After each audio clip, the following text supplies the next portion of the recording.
kuliah. Di sini saya mahasiswa dari IAIN Kudus akan membuat video mengenai pembelajaran fikih tentang materi sholat.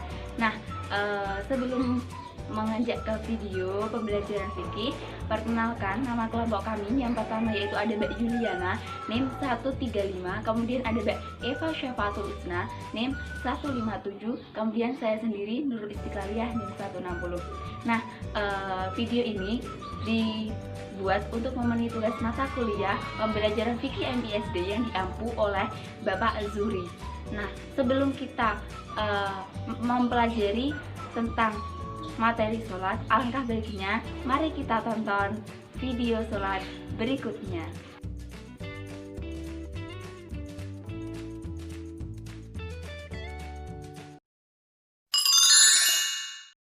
Tersebut berisikan tentang orang yang sedang melaksanakan sholat. Apakah kalian sudah mengerjakan sholat? Apa itu sholat? Sholat menurut bahasa adalah doa. Sedangkan menurut fikih, sholat adalah pekerjaan dan ucapan yang dimulai dari takbir dan diakhiri dengan salam dengan syarat tertentu. Nah, syarat-syarat tertentu tersebut dibagi menjadi dua, yaitu syarat sah dan syarat wajib sholat. Sebelum melaksanakan sholat, kita harus memenuhi syarat-syarat tersebut. Syarat-syarat sholat adalah sesuatu yang harus dilakukan sebelum melaksanakan sholat. Syarat wajib sholat yang pertama yaitu beragama Islam. Nah, kita harus beragama Islam untuk menjalankan sholat. Yang kedua, berakal sehat. Jika kita mempunyai akal sehat, kita diwajibkan untuk melaksanakan sholat.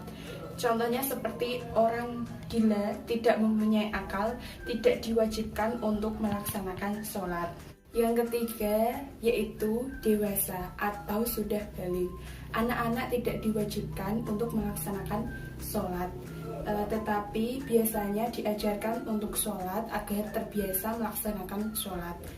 Dan yang kedua yaitu syarat sah sholat. Yang pertama, suci dari hadas besar dan hadas kecil, seperti contohnya air kencing atau kotoran. Yang kedua, suci pakaian, badan, dan tempat dari najis.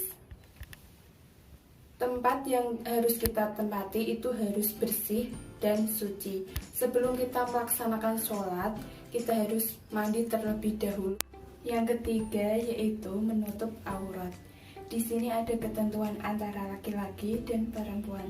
Laki-laki antara lutut sampai pusar, sedangkan perempuan itu semua seluruh tubuh kecuali telapak tangan dan muka. Yang keempat, menghadap kiblat atau arah sholat. Yang kelima, sudah masuk waktu sholat, seperti contohnya sholat duhur, yaitu ketika matahari telah condong ke arah barat. Yang keenam, sudah mengetahui tata cara sholat.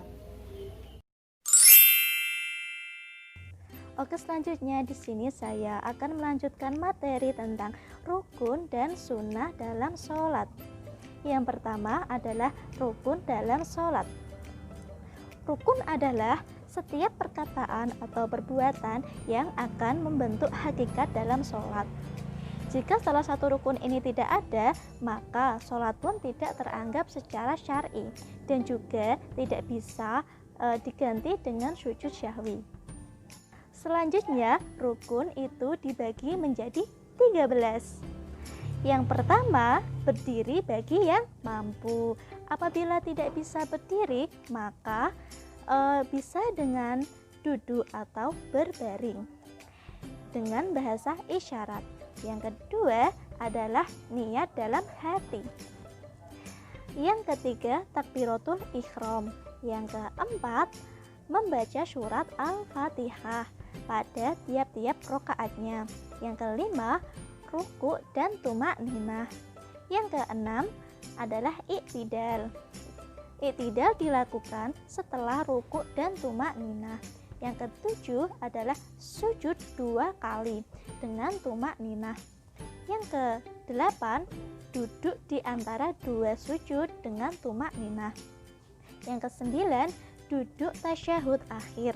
Yang ke-10, membaca tasyahud akhir.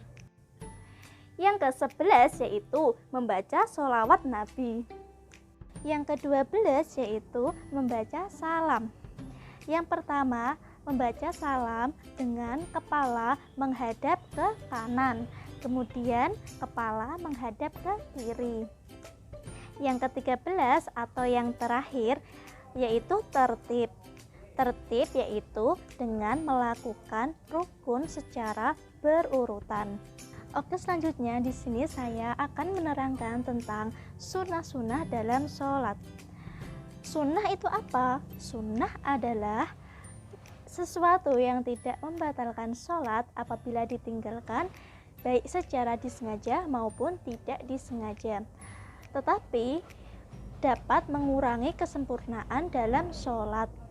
Sunnah-sunnah dalam sholat itu dibagi menjadi 2. Yang pertama, sunnah berupa perkataan. Yang kedua yaitu sunnah berupa perbuatan. Dalam sunnah-sunnah berupa perkataan itu ada beberapa macam. Misalnya yaitu membaca doa iftitah.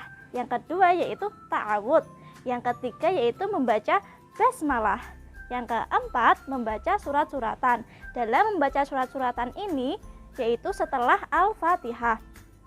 Yang kelima yaitu membaca bacaan ruku. Yang kedua yaitu sunnah berupa perbuatan, yaitu yang pertama, mengangkat tangan saat takbiratul ihram serta ketika akan dan setelah ruku. Yang kedua yaitu meletakkan tangan kanan di atas tangan kiri dan meletakkannya di atas dada saat berdiri. Yang ketiga yaitu melihat tempat sujud. Yang keempat, meletakkan tangan di atas lutut saat ruku. Kemudian menjauhkan antara perut dan paha dan betis saat sujud.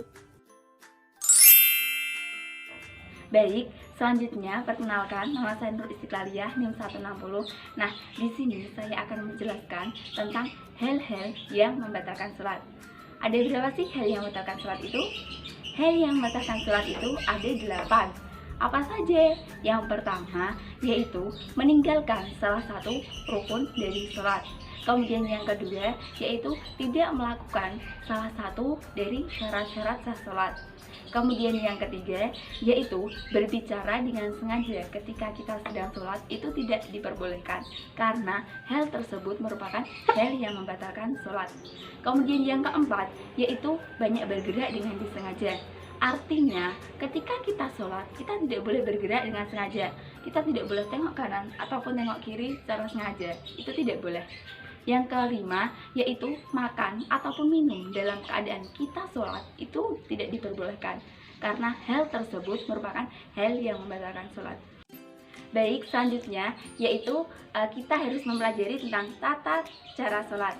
Nah, tata cara sholat yang pertama yaitu kita harus menghadap kiblat, seperti contoh gambar di atas. Nah, itu kita harus menghadap kiblat dengan membaca niat.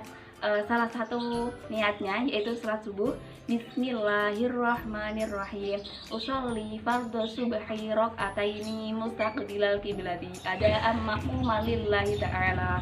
Nah, itu ketika kita menjadi makmum. Lain kali ketika kita menjadi imam, nah niatnya itu sudah beda. Yang makmuman itu diganti menjadi imaman.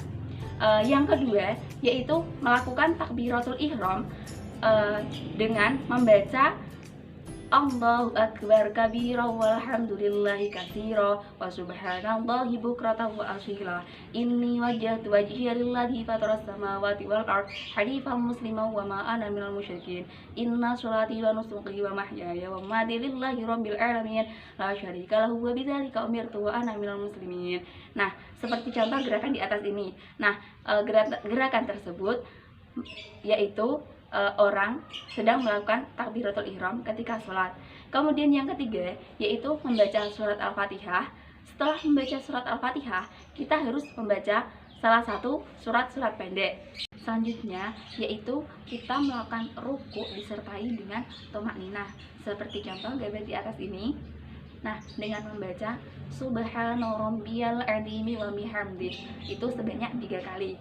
Kemudian setelah itu kita melakukan i'tidal disertai dengan tumakninah dengan membaca Sami Allahu liman hamidah Rabbana lakal hamdu mil'us samawati wa mil'ul ardi wa mil'u ma syi'ta min syai'in ba'd. Nah, setelah itu kan kita sholat subuh, jadi kita harus menggunakan doa kunut. Seperti contoh gambar di atas ini. Nah, itu dengan membaca Bismillahirrahmanirrahim. Allahumma hdini fi man hadayt wa a'tini fi man afayt wa tawallani fi man tawallayt wa barik li fi ma a'tayt wa qini bi rahmatika syarra ma qadayt fa innaka taqdi wa la yuqda 'alayt fa innahu la yadhillu man walayt wa la ya'izzu man 'adayt tabarakta rabbana wa ta'alayt falakal hamdu 'ala ma qadayt astaghfiruka wa atubu ilaik wa sallallahu ala sayyidina Muhammadin nabiyil ummi wa ala alihi wa sahbihi wa baraka wasallam.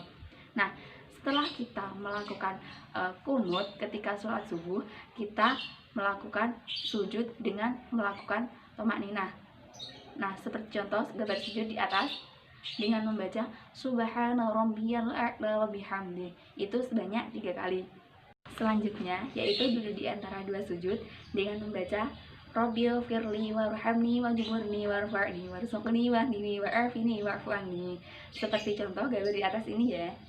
Nah, setelah itu kita melakukan sujud kembali dengan membaca Subhana rabbiyal a'la wa bihamdi itu sebanyak 3 kali. Seperti contoh orang sujud di atas. Nah, kemudian yang selanjutnya yaitu membaca tahiyat akhir. Seperti contoh gambarnya di atas. Nah, ini orang tersebut sudah melakukan tahiyat akhir dengan membaca At-tahiyyatul mubarakatuh sholawatu thayyibatu lillah. Assalamu alayka ayyuhan nabi wa rahmatullahi wa barakatuh. Assalamu alayna wa ala ibadillahi sholihin. Asyhadu an la ilaha illallah wa asyhadu anna muhammadar rasulullah.